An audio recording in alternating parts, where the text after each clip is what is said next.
L'étoile Sirius est également connue, donc comme je vous l'ai dit, donc Alpha Canis Majoris, ça veut dire l'alpha du grand chien. C'est une étoile de la constellation du grand chien. Et en quoi se transforme Sirius Black? En chien noir. Sirius B, Black, chien noir. Et c'est le premier lien dans Harry Potter avec les étoiles, mais il y en aura bien d'autres.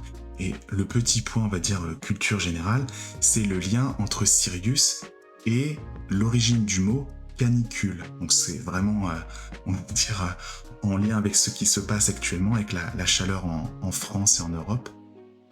Canicule, ça vient de canicula, qui est le diminutif féminin de canis. Ça veut littéralement dire petite chienne.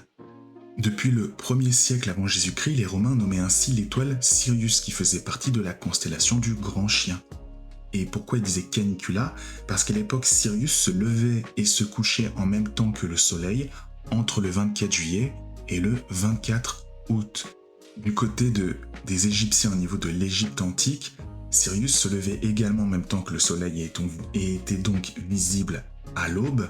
Cela marquait le nouvel an égyptien et le début de la crue du Nil. Et donc cela commençait en Égypte vers le 19 juillet, à la partie la plus chaude de l'année. Et donc c'est ce constat qui avait fait penser aux anciens qu'il existait un lien entre l'apparition de l'étoile Sirius et les grandes chaleurs météorologiques.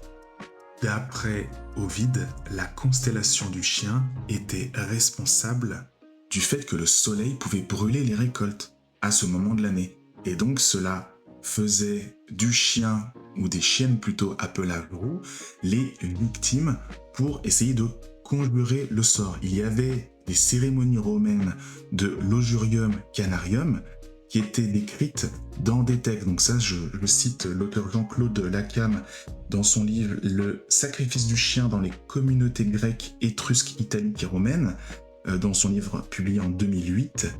Dans cette cérémonie de l'Ojurium Canarium, les chiens, donc les chiennes à pelage roux, étaient sacrifiés. On les immolait, donc on les brûlait pour qu'il n'y ait pas de canicule. Revenons maintenant à l'étoile Sirius. Donc actuellement, elle est plus visible en hiver et au printemps, comme je l'avais dit précédemment. Et elle est visible notamment dans ce qu'on appelle le triangle d'hiver. Donc c'est un astérisme, donc c'est une figure dessinée par les étoiles. Et là, elle est visible dans ce triangle qui est formé par trois étoiles, les trois étoiles les plus brillantes de l'hémisphère nord pendant l'hiver.